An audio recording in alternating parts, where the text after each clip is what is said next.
चलो अब नेक्स्ट देखते हैं।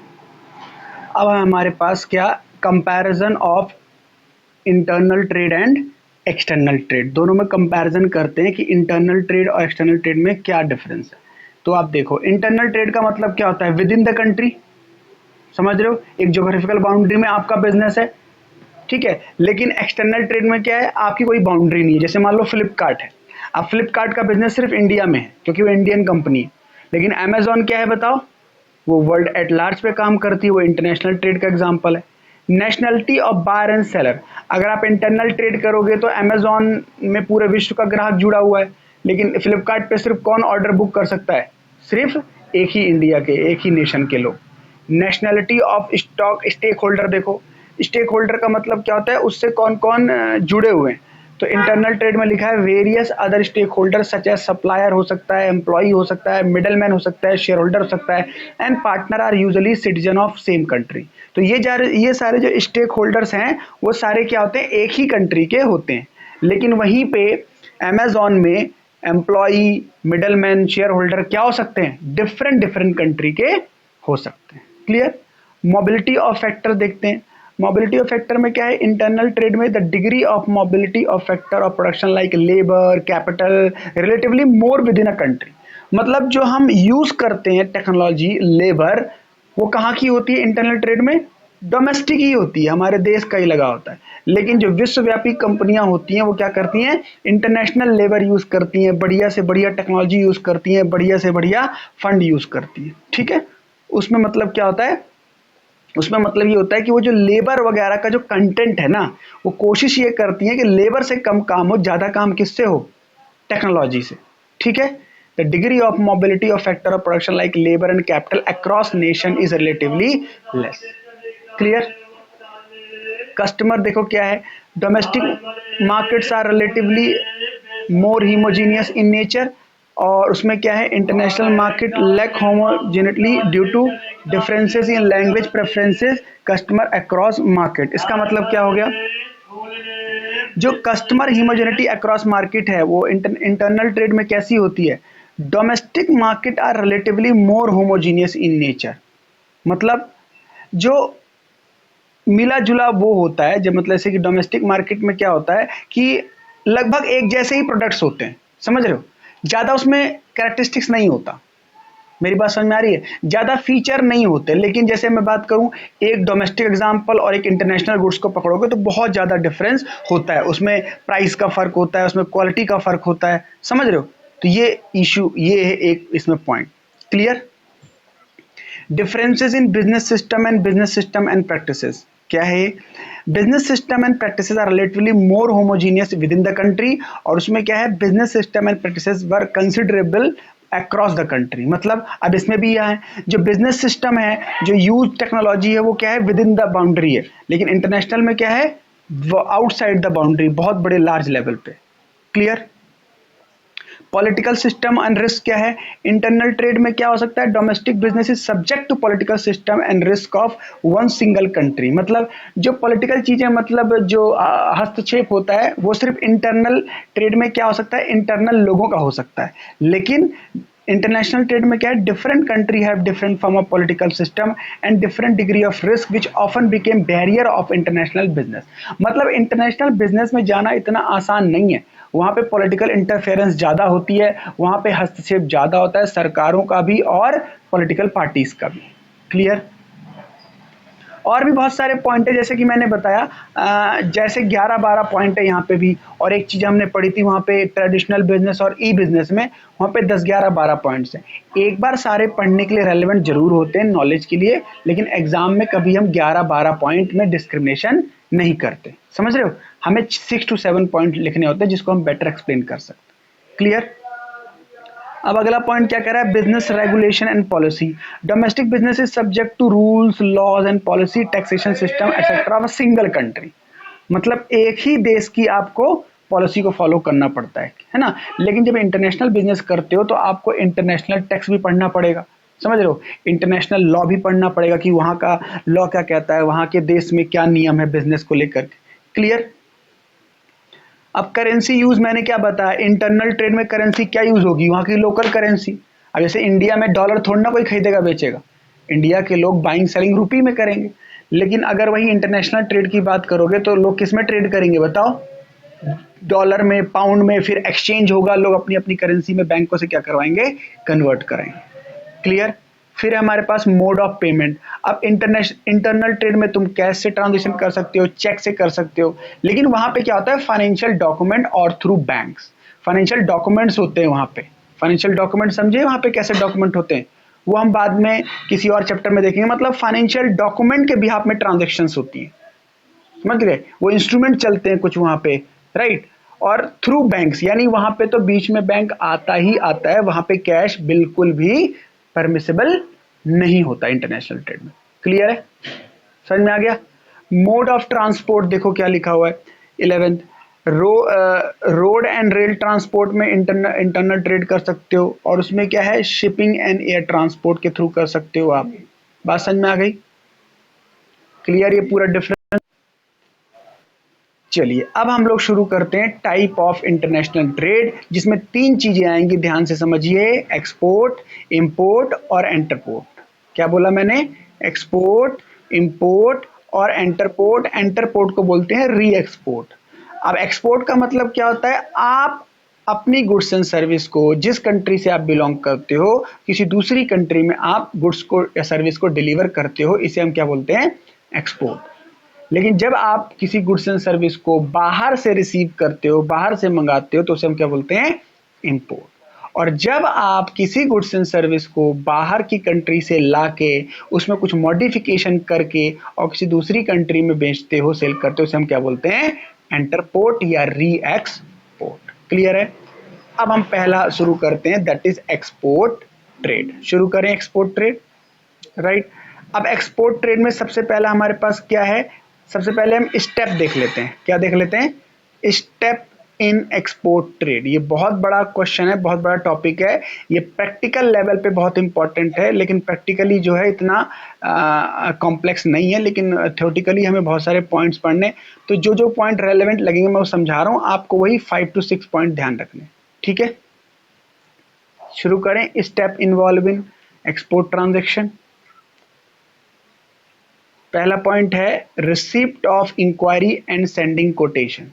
क्या है पहला point? Receipt of inquiry and sending quotation. ये मतलब क्या है? पहले आपको विदेशों से क्या आएगी? इंक्वायरी आएगी। अगर आपने एडवर्टीजमेंट किया होगा, प्रमोशन किया होगा, तो पहले आपको क्या आएगी? इंक्वायरी, कि भाई आप ये गुड्स बनाते हो, आप हमें अपना सैंपल दो या बताओ क्या है आपका बिजनेस का मॉडल। फिर आप उसको क्या भेजोगे बताओ? Sending quotations. कोटेशन का मतलब होता है आप उसको अपना एक प्राइसिंग वो बताओगे कि हमारा ये गुड्स है और हम इतने में इसको बेचते हैं। क्लियर हो गया पहला? दूसरा क्या है? रिसिप्ट ऑफ ऑर्डर और इंडेंट। अब अगर सामने वाली पार्टी को आपकी कोटेशन पसंद आ गई या गुड्स पसंद आ गए, तो क्या देगा वो आपको? ऑर्डर देगा गुड्स का। ठीक है, उसे इंडेंट भी बोलते हैं। Assessing importer credit worthiness and securing guarantee of payment. अब आप खुद सोचो, आप जिससे ऑर्डर ले रहे हो वो विदेश में बैठा हुआ है, तो उससे एक बार आप पेमेंट की सिक्योरिटी तो लोगे ना। मतलब एक बार तो चेक करोगे ना कि पेमेंट उससे मिल जाएगी नहीं, वो क्रेडिट वर्दीनेस उसकी है या नहीं है, मतलब उसकी साख है या नहीं है, बैड डेट्स तो नहीं हो जाएगा। तो एक बार हम ये चेक करते हैं। क्लियर है? फिर हम गवर्नमेंट से जाके क्या लेते हैं? Export licence. वैसे थ्योरेटिकली ऐसा नहीं है, थ्योरेटिकली क्या हो रहा चाहिए? प्रैक्टिकली बताओ। एक्सपोर्ट लाइसेंस पहले से ही हमारे पास होता है, तभी तो हम ये काम कर पाएंगे। ठीक है, उसके बाद हम क्या करेंगे? Obtaining pre shipment finance. Pre shipment finance का मतलब है अब गुड्स को शिप करने से पहले, शिपिंग करने से पहले, जहाज में या एयर में रखने से पहले हम कुछ पैसों का अरेंजमेंट करते हैं, पैसों की व्यवस्था करते हैं, क्योंकि हमें सारी कॉस्ट बियर करनी पड़ती है। फिर प्रोडक्शन और प्रोक्योरमेंट ऑफ गुड्स। फिर हम गुड्स को प्रोक्योर करते हैं, लाते हैं, बनाते हैं, या फिर उसको पैकेजिंग कंडीशन में डालते हैं। फिर एक बार हम प्री शिपमेंट इंस्पेक्शन करवाते हैं, कि जब एक बार गुड्स लोड हो रहा है तो उसको एक बार हम इंस्पेक्ट कराते हैं कि बिल्कुल सामान ठीक है या नहीं। फिर हम क्या लेते हैं? Obtaining certificate of origin. ये अभी हमें गवर्नमेंट से लेना होता है कि हम ये डॉक्यूमेंट बनवा के लेते हैं कि ये डॉक्यूमेंट, ये गुड्स इंडिया से चला है और ये इस कंट्री में जा रहा है, ताकि बीच में कोई इंटरफेरेंस ना हो। फिर रिजर्वेशन ऑफ शिपिंग स्पेस। अब सोचो अगर आपका खुद का स्पेस नहीं है, खुद का जहाज नहीं है, तो आपको कैसे जाना पड़ेगा? जो गवर्नमेंट के शिप है, समझ रहे हो, जो गवर्नमेंट के जहाज हैं, तो उसमें एक का सामान तो जाएगा नहीं, बहुतों का सामान जाएगा। तो उसमें आपको क्या करना पड़ेगा बताओ, अपनी सीट रिजर्व करनी पड़ेगी। जैसे हम ट्रेन से ट्रैवल करते हैं तो अपनी सीट रिजर्व कराते हैं, तो ऐसी गुड्स के लिए भी हमें रिजर्व कराना पड़ता है। फिर पैकेजिंग एंड फॉरवर्डिंग होता है, ये चार्ज होता है पैकेजिंग फॉरवर्डिंग का। फिर गुड्स का इंश्योरेंस कराते हैं। फिर कस्टम क्लियरेंस कराते हैं। कस्टम क्लियरेंस क्या होता है कि जब आपका सामान पोर्ट पे लोड या अनलोड होता है, पोर्ट मतलब जहां से सामान जहाज में चढ़ता है, समझ रहे हो, तो उसका हमें क्लियरेंस पे करना पड़ता है। सरकार एक तरीके से ये ड्यूटीज लेती है, टैक्स ड्यूटी बोल सकते हैं, तो वो लेती है, वो हमें क्लियर करना पड़ता है। फिर obtaining mate receipt. Mate receipt का मतलब होता है हमें जो एक तरीके से जहाज को चलाता है, ड्राइवर है उसको पायलट बोल सकते हैं, उससे हम मेट रिसीट लेते हैं, वो उसके पास होती है, ठीक है। फिर payment of freight and issuance of bill of leading. फिर हम अपने सारे खर्चे देते हैं, फ्रेट मतलब भाड़ा बोलते हैं, ठीक है ना, जो आपका लगेज चार्ज लगा है या सामान का। Issuance of bill of leading, फिर बिल ऑफ लीडिंग तैयार होती है, एक तरीके से इनवॉइस है ये। और फिर प्रिपरेशन ऑफ इनवॉइस बनाते हैं फाइनल अपने कस्टमर का, कि ये सामान इतना क्वांटिटी इतने रुपए का हम आपको भेज रहे हैं। क्लियर है? बताओ, बड़ा है लेकिन इंटरेस्टिंग है, आप इसके 7 to 8 पॉइंट बिल्कुल आराम से कर सकते हो। चलो, अब हम शुरू करते हैं क्या, इंपोर्ट ट्रेड। तो बस अब तो कोई प्रॉब्लम होगी ही नहीं, जैसे हमने एक्सपोर्ट ट्रेड पढ़ लिया वैसे अब क्या आ जाएगा बताओ, इंपोर्ट ट्रेड आ जाएगा।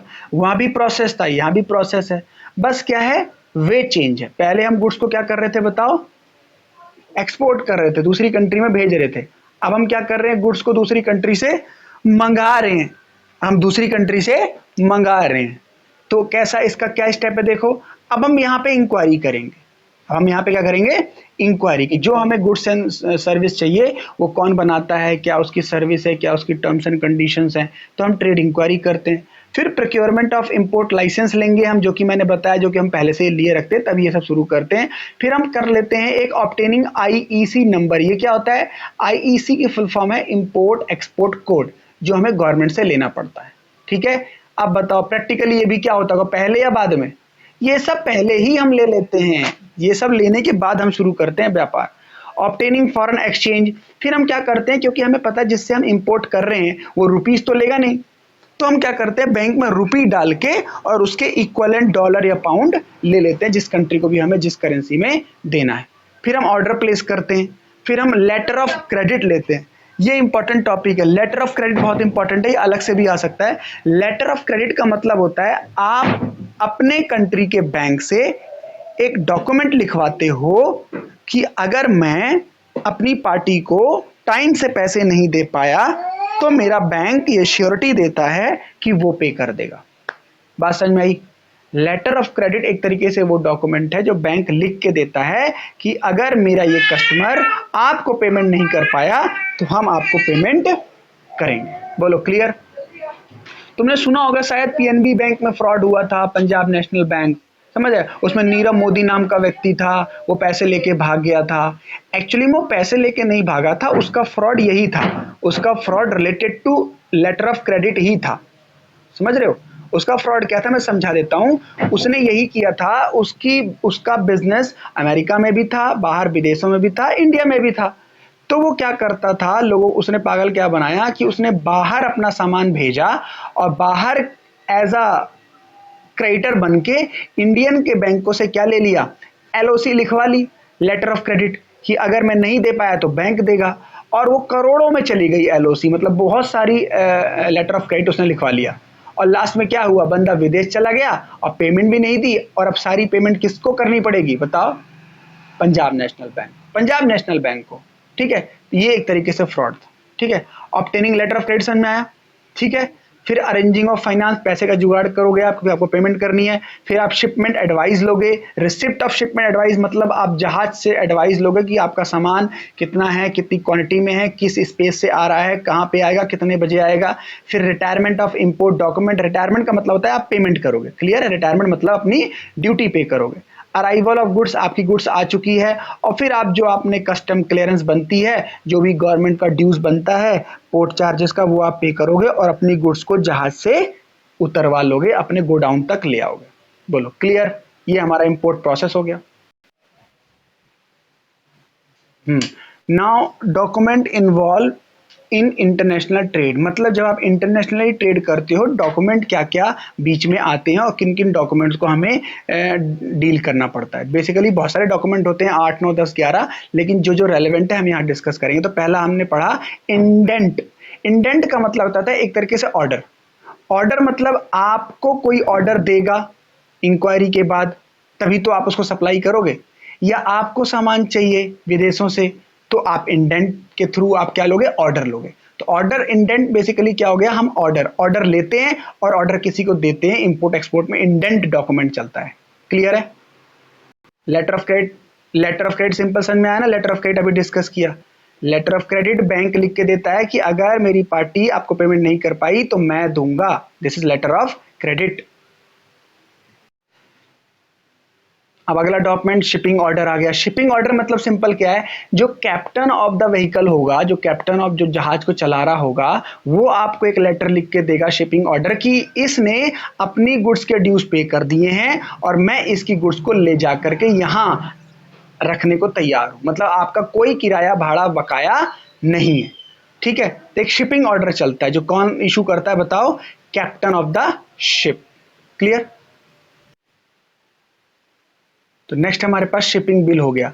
शिपिंग बिल क्या है? शिपिंग बिल सबसे इंपॉर्टेंट डॉक्यूमेंट हो गया। ये डॉक्यूमेंट शो करता है कि अब आपको इंपोर्ट एक्सपोर्ट में कोई प्रॉब्लम नहीं होगी। ये एक तरीके से आपने डिपार्टमेंट से ले लिया कि अब आप इंपोर्ट एक्सपोर्ट करने को बिल्कुल फ्री। क्लियर? यही है। आगे अब मेट रिसीट में क्या लिखा हुआ है? मेट रिसीट का मतलब क्या है? मेट रिसीट भी कौन दे रहा है? कैप्टन। कैप्टन क्या बताना चाह रहा है मेट रिसीट के थ्रू? कि मैंने आपकी गुड्स को अपने जहाज में लोड कर लिया है, एग्री हूं मैं। समझ गए हो? क्योंकि सबकी गुड्स को लोड नहीं करेगा ना, क्या पता किसी ने ड्यूज पे नहीं किए। समझ गए? तो ये एक तरीके से कंसेंट है ड्राइवर की या कैप्टन की कि मैंने आपके गुड्स को लोड कर लिए हैं। नेक्स्ट चलो, तो ये हमारे पास हो गए, ये हमारे पास बेसिक हो गए क्या, document involve in international trade. ये हमारे पास बेसिक डॉक्यूमेंट्स हो गए, बाकी इतने इंपॉर्टेंट नहीं है। तो अब हम डिस्कस कर लेते हैं क्या, WTO। What is the full form of WTO? World trade organization. World trade organization क्या होता है, इसको थोड़ा डिस्कस करते हैं। World trade organization was established 1 January 1995। It has headquarter are located in Geneva, Switzerland. It has a global status familiar to that of IMF and world bank.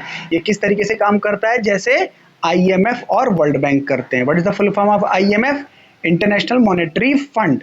और World Bank, it is the apex international body which is concerned with solving trade problems between countries and solving forum of multinational trade negotiations। ये क्या है, जब दो देशों में व्यापार में कोई प्रॉब्लम आ जाती है, डिस्प्यूट आ जाता है, कोई प्रकार से प्रॉब्लम अगर क्रिएट हो गई तो उसको कौन रिजॉल्व करता है?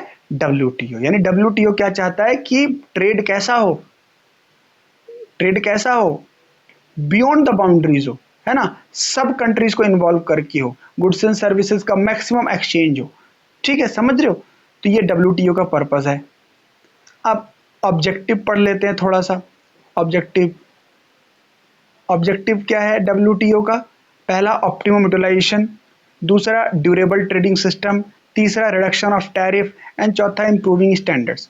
अब WTO चाहता है कि कंट्री में, जिस कंट्री में जो भी संसाधन है, जो भी रिसोर्सेज हैं, उसका क्या हो, प्रॉपर यूटिलाइजेशन हो, अंडर यूटिलाइजेशन ना हो, प्रॉपर हो, मैक्सिमम यूटिलाइजेशन हो, तभी वो हर कंट्री में गुड्स पहुंच पाएगा। ड्यूरेबल ट्रेडिंग सिस्टम हो, ट्रेडिंग सिस्टम ज़्यादा कॉम्प्लेक्स ना हो, ड्यूरेबल हो। रिडक्शन इन टैरिफ, टैरिफ समझते हो ना, टैरिफ मतलब एक तरीके से टैक्स कह सकते हो आप, यानी टैरिफ ज़्यादा गवर्नमेंट ना लगाए। जैसे मान लो चाइनीज सामान इंडिया में आते हैं तो हम उस पर टैरिफ लगाते हैं। टैरिफ का मतलब है इतना सस्ता ना हो जाए कि इंडियन कंपनी ही अपना प्रोडक्ट सेल ना कर पाए। समझ रहे हो? तो टैरिफ लगाते हैं, लेकिन ऐसा ना हो कि ज़्यादा टैरिफ लगा हुआ व्यापारी ना कर पाए चाइना। इंप्रूविंग स्टैंडर्ड्स, यानी ऐसे नियम बनाना, ऐसे रूल्स बनाना जिससे क्या हो, स्टैंडर्ड बिजनेस का बढ़े। क्लियर? चलो, तो ये हमारा WTO भी खत्म हो गया। तो बेसिकली हमने इस चैप्टर में क्या पढ़ा, जरा फटाफट रिवाइज कर लेते हैं। बताओ हमने इस चैप्टर में शुरू से क्या पढ़ा? इंटरनेशनल बिजनेस क्या होता है, बताओ क्या पढ़ा हमने इंटरनेशनल बिजनेस की? Business with no geographical location, with no geographical boundaries restrictions, global market, ठीक है ना, विदाउट एनी रिस्ट्रिक्शंस। ये हो गया हमारा इंटरनेशनल ट्रेड। फिर इंटरनेशनल ट्रेड के बहुत सारे कैरेक्टरिस्टिक्स होते थे, ठीक है, फिर इसके बहुत सारे एडवांटेज हैं, बेनिफिट्स हैं, बिजनेस कंपनीज को भी हैं और गवर्नमेंट को भी है बहुत सारे बेनिफिट्स, ठीक है। फिर हमने डिफरेंस पढ़ा इंटरनल ट्रेड और एक्सटर्नल ट्रेड में क्या फ़र्क होता है, बहुत सारे पॉइंट्स पढ़े, 10 11 12 पॉइंट्स पढ़े हमने, ठीक है। उसके बाद हमने क्या पढ़ा बताओ, एक्सपोर्ट प्रोसेस पढ़ा, इंपोर्ट प्रोसेस पढ़ा। एंटरपोर्ट सिर्फ लिखा हुआ है लेकिन हमने उसको ज़्यादा डिटेल्स डिस्कशन नहीं करी, लेकिन एंटरपोर्ट सिंपल हमने क्या समझा, किसी कंट्री से गुड्स को लेना और उसको किसी और कंट्री में देना। फिर डॉक्यूमेंट हमने पढ़े क्या क्या इन्वॉल्व होते हैं इंटरनेशनल ट्रेड में, इंडेंट पढ़ा, लेटर ऑफ क्रेडिट पढ़ा, शिपिंग ऑर्डर पढ़ा, शिपिंग बिल पढ़ा, मेट रिसीट पढ़ा, राइट। फिर उसके बाद हमने इंटरनेशनल बॉडी के बारे में पढ़ा जो कौन है, वर्ल्ड ट्रेड ऑर्गेनाइजेशन, जो क्या काम करती है, दो कंट्री के ट्रेड को डिस्प्यूट को सॉल्व कराने का काम करती है और प्रमोट करती है healthy business among the countries and Nations. Clear. तो ये हमारा इंटरनेशनल बिजनेस चैप्टर सक्सेसफुली खत्म हो गया।